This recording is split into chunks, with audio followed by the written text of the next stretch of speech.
You ask Tiger to solve.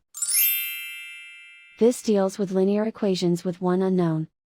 The final result is y equals -1/9. Let's solve it step by step. Simplify the expression. Find the greatest common factor of the numerator and denominator. Factor out and cancel the greatest common factor. Isolate the y. Multiply both sides by inverse fraction 2/9. Group like terms. Multiply the coefficients. Simplify the fraction. Multiply the fractions. Simplify the arithmetic.